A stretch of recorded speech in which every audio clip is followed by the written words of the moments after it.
Welcome to Let the Quran Speak. My name is Sophia, I'm your host.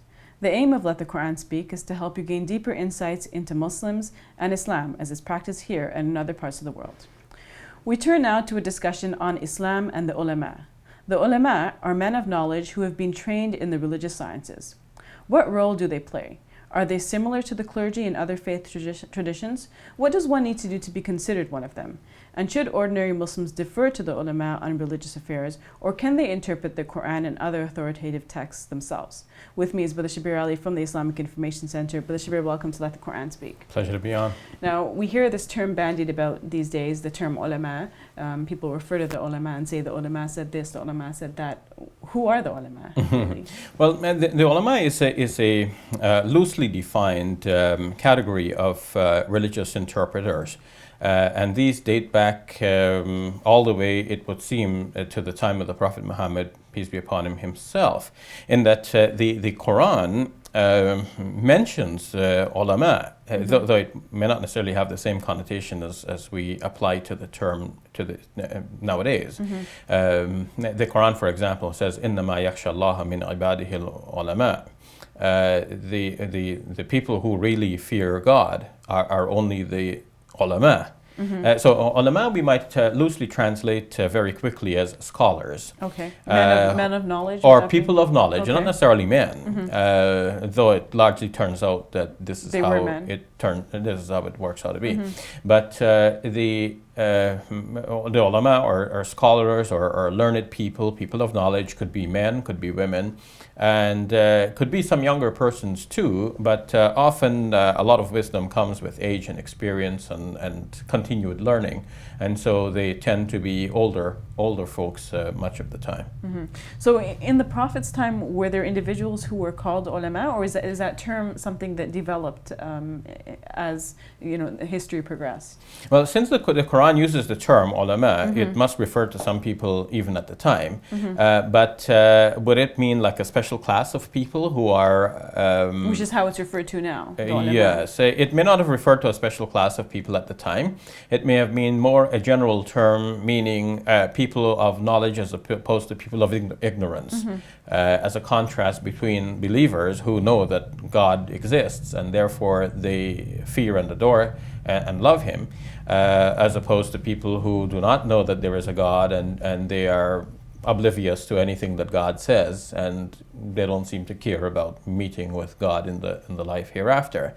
But having said that, there must have been some people at the time who were more closely associated with the Prophet Muhammad, peace be upon him, and therefore more aware of the teachings of the religion, and they were then in a position to instruct others in the absence of the Prophet, or sometimes in some distance from the Prophet. So for example, the Prophet would have sent some of his close associates to teach distant tribes.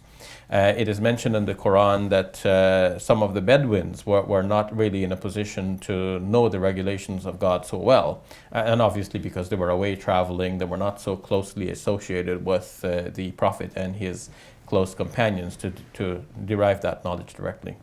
So when we say ulama, then who are we referring to? I guess today and I guess historically.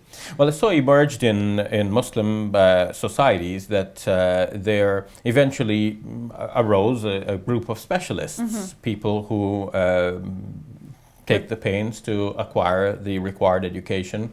As we have in a wide variety of fields, people become specialists and they become authorities in those fields. So if we want to know something about that field, naturally we consult these individuals. So there are people who specialized in interpretation of the Quran, people who specialized in the collection and sifting and authentication of hadith, reports about what the Prophet Muhammad, peace be upon him, may have said, done, or acquiesced in.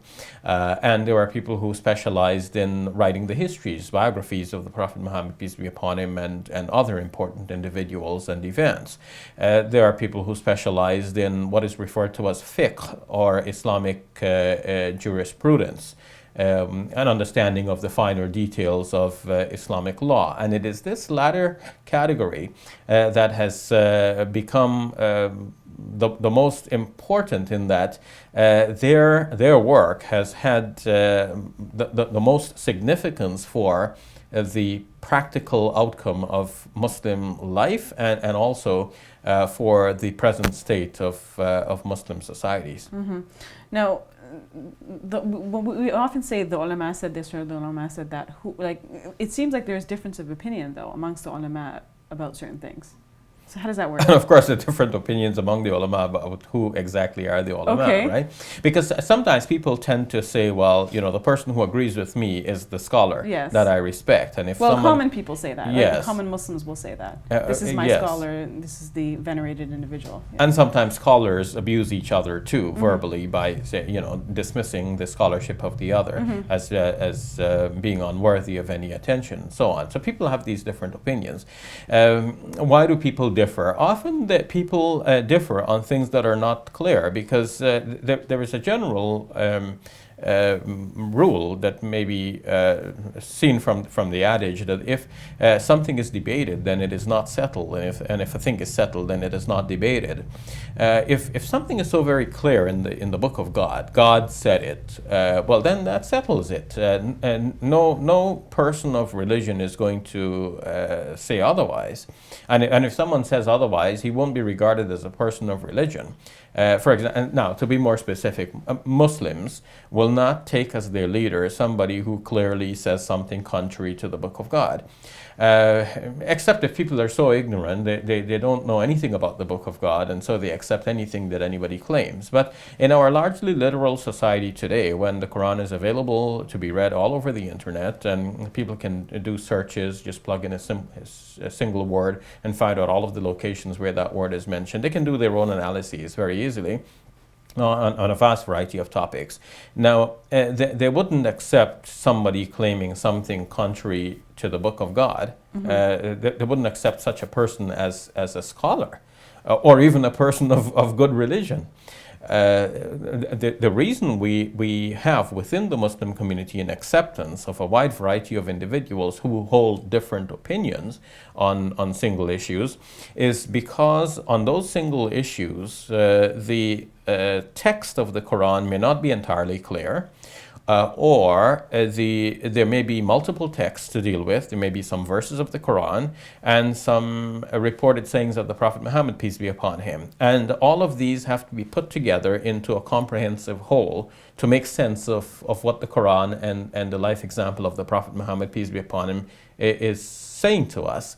And to make sense of this whole, naturally one would go to one's drafting table and put the verses in some kind of order. Say there's a verse of the Quran here, another verse of the Quran, there's a saying of the Prophet Muhammad, and the saying maybe of a great and notable scholar in the past who must have understood the whole comprehensive system. So now we have these 4 points. But now how do you connect these dots? Somebody may simply draw a square through these 4 dots, but somebody else may come and look at it and say, well, wait a minute, I can draw a circle through the same 4 dots. So do you draw a square? Do you draw a circle? How you connect the dots now depends and varies from one individual to another. But you're dealing with the same 4 dots. So this is why you have, in general, different scholars looking at the same pieces of evidence, looking at the same Quran, looking at the same collections of the Prophet's reported sayings, having different opinions because some draw the square and some draw the circle, but they're drawing it through the same dots. They're accepting the same baseline, but they're building different interpretations on that. So how would the average Muslim relate to these ulama then? Because they all, some have a certain opinion, others have another opinion. They might not understand the entire thought process that the ulama went through, or the scholar went through. So what do they do then? Well, the ordinary people need to recognize that if God was insistent on something, then he would make his law clear. If you park on a street and you get a ticket, you can always argue that ticket on the basis that the street signs were not clear. So it is up to the municipal authorities to make their signs clear and to show where the parking is prohibited before they issue a ticket. And if a ticket is issued where the signs were not clear, then this ticket is disputable. And now, on the bigger scheme of things, if God is going to punish people because he he finds a certain action to be so abhorrent, and then people fall into that, then it is up to him to make the law clear in the first place. And he says that in the Quran, that he does not punish hatta nab'atha rasula, until we send a messenger.